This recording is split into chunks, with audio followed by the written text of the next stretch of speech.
Welcome to the Writer Reads Flash Fiction from another 365 days of flash fiction. This piece is from month 6, day 6, Donovan's Rescue.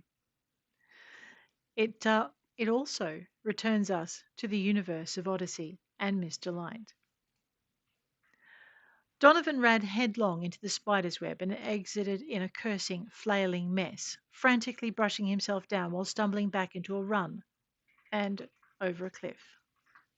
The fall took him through another thick nest of webbing, and he cursed the sticky strands tangling around him as he kicked his way through them and resumed his fall.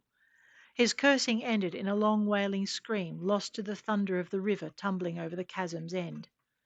To make it worse, things moved over his body, a myriad of legs scampering over his skin and into his clothing. Donovan would have flailed, trying to right himself in the air, but the webbing had wound too tight. He pressed his lips together as something ran up his neck and over his cheek, pressed his eyes tight shut too, screaming without opening his mouth. It took him several seconds to remember his implant still worked.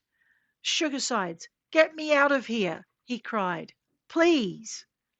The answering presence was the last one he wanted to see. Delight.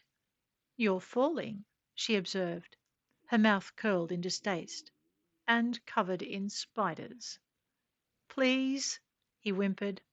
"Did you get it?" Donovan tried not to think about how fast the bottom of the gorge was approaching. "Did you?"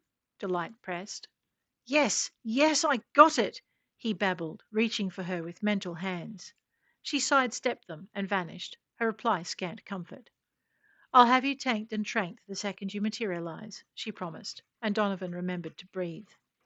Stasis would keep him still while they got rid of the webs, and the tank would freeze the passengers he'd picked up in their strands, hopefully before they bit him. And the thing he'd been sent to retrieve? He touched the pod stuffed inside his vest, checking the readouts and breathing easier when he saw the child's vital signs were holding steady. The next stage of the operation was all Delight's, and he wouldn't wish her on anyone. Not in this mood. Not when they tried to use her own child as insurance against her.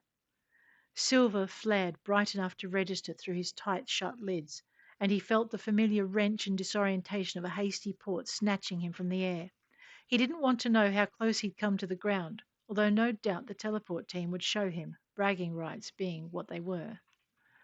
Ice cold liquid engulfed him, sedation entering his system with his involuntary gasp.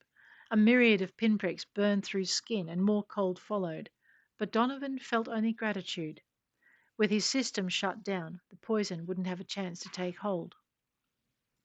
And Delight's child was safe in her container. No doubt he'd get to meet her the next time he came round.